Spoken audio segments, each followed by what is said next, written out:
Salam sejahtera semuanya kepada para penonton tanya jawab yang berbahagia.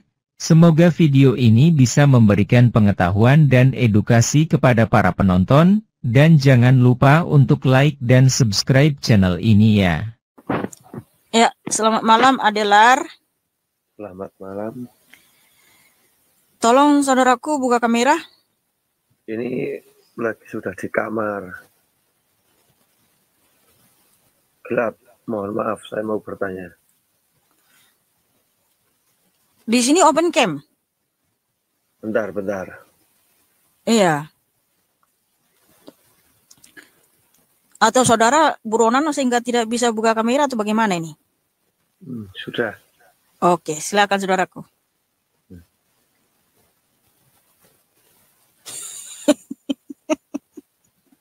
Mau bertanya.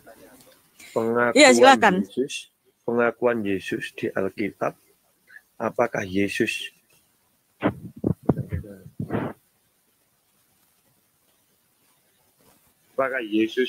berpengakuan di Alkitab beragama Kristen? Saudaraku agamanya apa? Agama saya Islam. Oke. Jadi saudara harus tahu dulu arti Kristen apa dan arti agama apa. Di dalam Alkitab tidak ada satu kata pun tertulis Tuhan Yesus beragama Kristen. Agama itu berasal dari bahasa Sanskerta. A artinya tidak, gama artinya kacau. Jadi agama itu adalah tidak kacau, yang dimana agama itu adalah ritual-ritual di dalam menyembah sesembahannya. Jadi agama itu buatannya orang India ya. Kata Ya, agama itu buatan orang India. Yang membuat agama Kristen itu siapa? Nah, sedangkan Kristen artinya pengikut Tuhan Yesus Kristus yang menyembah Tuhan Yesus Kristus dan berkarakter Kristus. Itulah Kristen, Bang. Sehingga Tuhan Yesus Kristus tidak, bentar dulu jangan dipotong. Sudah paham apa belum? Belum paham juga dipotong-potong. Nah, sehingga Tuhan Yesus Kristus bukan beragama Kristen. Dan Tuhan Yesus Kristus itu adalah Allah yang maha tinggi, pencipta langit dan bumi. Dialah yang awal dan akhir, tidak ada Allah selain Dia. Jadi Allah itu tidak punya agama dan tidak membutuhkan agama. Sebab Tuhan Yesus adalah Allah itu sendiri. Jadi ketika kita menyembah Tuhan semesta alam, pencipta langit dan bumi yang namanya Yesus Kristus, maka kita disebut Kristen. Seperti itu, Abang. Oke, sudah paham? Ya, paham. Sudah. Baik, ada lagi yang mau ditanyakan? Sudah, nggak ada. Baik, terima kasih saudaraku sudah bertanya. Adonai Yesus HaMashiach memberkatimu dan mengasihimu. Tepuk tangan buat Bang Adelar yang cakap dan manis.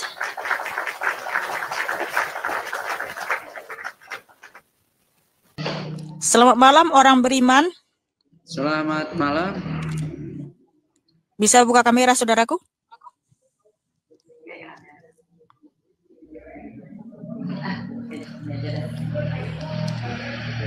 Sini.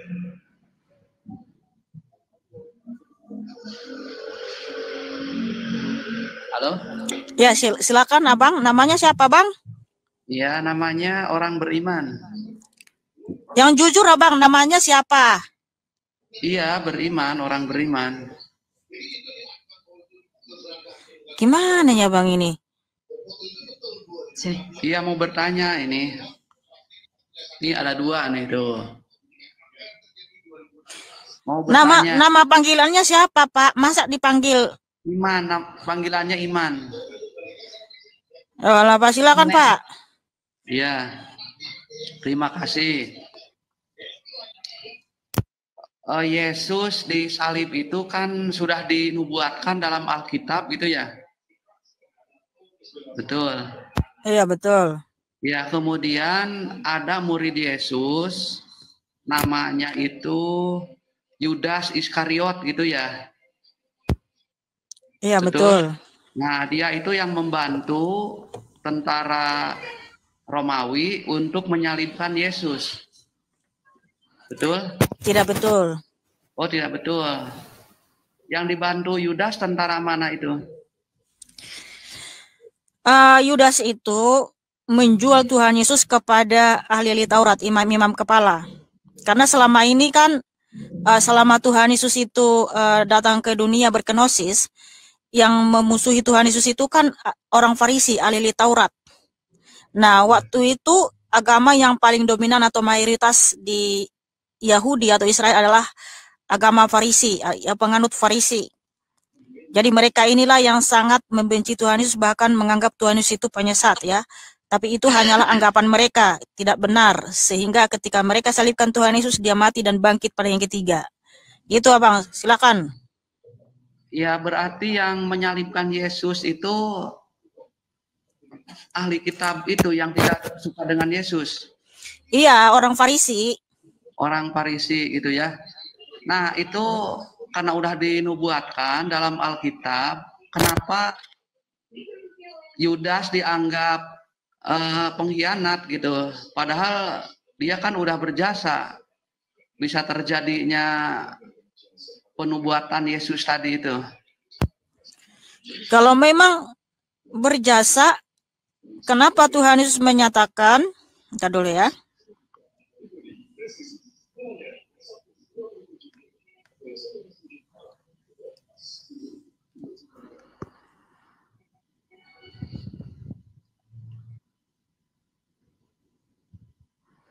Oke.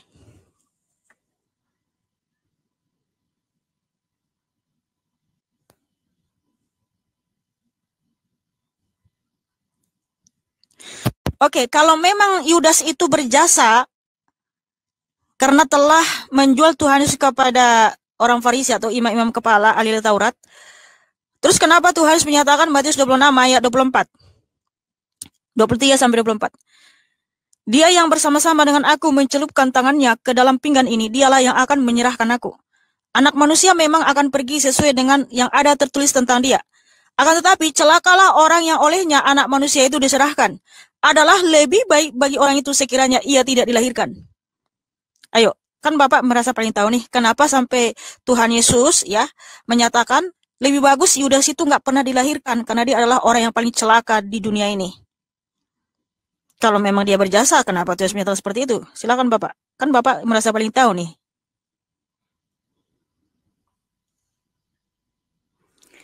Bukan mikrofonnya.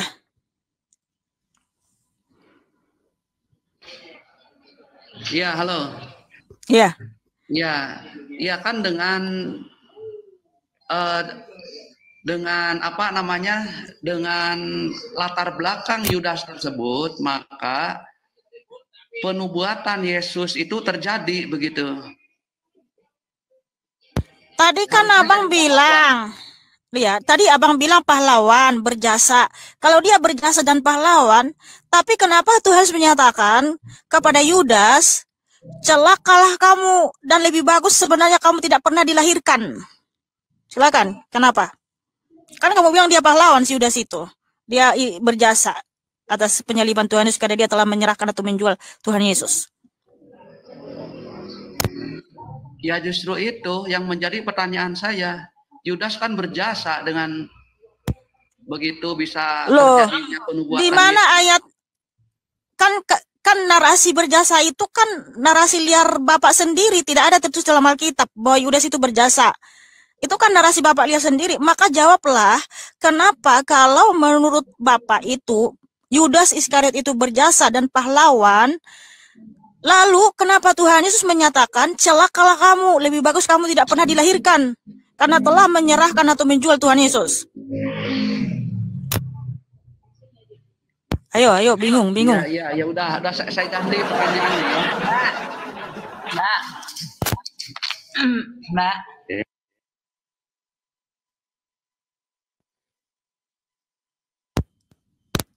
Nah, makanya jangan coba-coba menyimpulkan Alkitab, buat narasi sendiri. Ketika ditanya balik, bingung kan?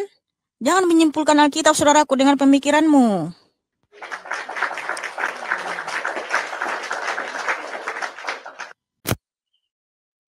Ya, selamat malam rahasia ilahi. Iya, selamat malam Mbak Mikana. Ya, silakan saudaraku, tolong buka kamera. Oh ya.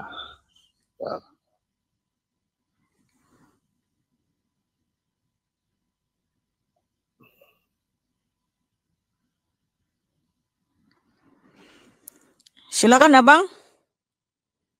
Ya, begini Mbak Mikana.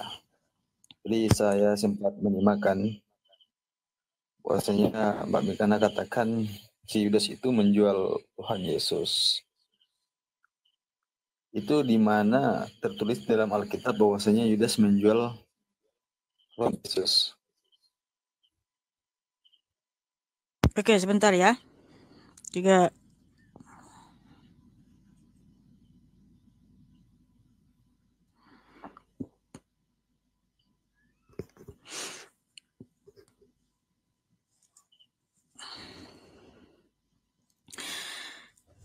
Matius 26 ayat 14 sampai 16.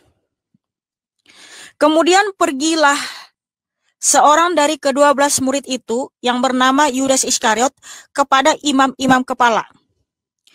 Ia berkata, "Apa yang hendak kamu berikan kepadaku supaya aku menyerahkan dia kepadamu?" Mereka membayar 30 uang perak kepadanya. Dan mulai saat itu ia mencari kesempatan yang baik untuk menyerahkan Yesus Kristus. Jadi ini dia menjual Tuhan Yesus kan? Dia dibayar dengan 30 keping perak. Oke. Jadi Iya. sebegitu rendahnya Tuhan Yesus itu sampai dijual sama Yudas. Saya mau tanya sama kamu. Bentar dulu. Halo, bentar dulu sebentar. Tadi kamu katakan ketika Yudas menjual Tuhan Yesus, kok jadi Tuhan Yesus yang rendah? Begini, ketika kamu mengkhianati, kamu sudah menikah, Bang? Sudah menikah belum? Nggak usah tanya saya udah menikah atau belum. Aduh, Tuhan. Kita nggak bahas menikah. Oke, gini saja lah. Aduh, walah. Oke, sama orang tuamu aja lah. Kalau orang tuamu pasti ada ya, karena kamu ada itu karena ada orang tuamu. Gini, ketika kamu mengkhianati orang tuamu, kamu sendiri yang jadi jahat. Apakah engkau yang rendah atau orang tuamu? Silakan jawab. Ini bukan soalan. Jadi kita jangan kontekskan dengan orang tua misalnya. Oh, alah, bingung lagi nih. Jadi di sini, loh, kalau kamu nggak bingung, kenapa kamu nggak bisa jawab? Jadi kalau narasimu itu bawa ke logika, ini menurut logika saya juga. Ini ngerti nggak sih orang ini? Begini Mikiana, Bro, ngerti nggak? Mohon maaf bro. Begini Mikiana, kalau kamu mau masuk dengan logika, saya bisa juga berpikir secara logika. Benar nggak? Oke, ulang lagi. Ya, bentar.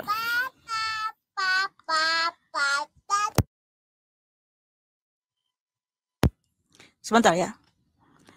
Oke, mungkin analoginya atau contohnya tentang pemerintah ya. Presiden itu kan terhormat, mulia. Lalu ketika kamu mengkhianati presidenmu, apakah presiden itu yang jadi rendah apa dirimu? Silakan jawab. Kalau kita pakai logika seperti itu, ya jelas yang rendah itu bukan presidennya. Kamu kan yang rendah karena kamu telah mengkhianati presiden, betul? Ya, tetap ini masalah ketuhanan. Enggak, jawab dulu. Masalah ngerti nggak sih ini orang? Jadi jadi ketika Yudas Iskariot yang menjual Tuhan Yesus, bukan Tuhan Yesus yang jadi rendah. Yang rendah itu ya Yudas karena dia berkhianat, dia melakukan kejahatan. Ini kenapa nggak nyambung-nyambung? Oh alah. Bukan begitu, bukan nyambung. Oke. Jadi gini saran saya, saudaraku bentar dulu. Mohon maaf ya. Saran saya tolong mohon maaf saudaraku, tolong perbanyak makan vitamin ya. Terima kasih. Tuhan Yesus Kristus memberikan kamu hikmat. Saudara-saudara sekalian, di video yang sudah kita tonton bersama-sama ini, ada pertanyaan-pertanyaan tentang apakah dalam Alkitab ada pengakuan dari Yesus bahwa dia beragama Kristen. Pada pertanyaan ini Mihana lalu menjawab dengan menjelaskan bahwa Tuhan itu tidak punya agama dan Kristen itu artinya adalah pengikut Kristus, padahal menurut orang awam yang non-Kristen tidak ada satupun yang diikuti oleh umat Kristen dari Yesus. Lalu ada pertanyaan lainnya, yaitu kalau memang penyaliban Yesus itu sudah dinubuatkan, kenapa Yudas Iskariot kok dianggap sebagai pengkhianat bukan sebagai orang yang berjasa? Memang dalam Alkitab tertulis bahwa Yudas yang menjual Yesus dan tidak dianggap sebagai pahlawan itu berarti bahwa penyaliban Yesus itu bukan nubuatan? Silahkan para penonton memberi penilaian tentang hal ini. Silahkan tulis di kolom komentar untuk jawabannya. Terima kasih. Jawabannya lihat ayat di Alkitab. Matius 26, lihat perikopnya di ayat 23-24. Matius 26, lihat perikopnya di ayat 14-16.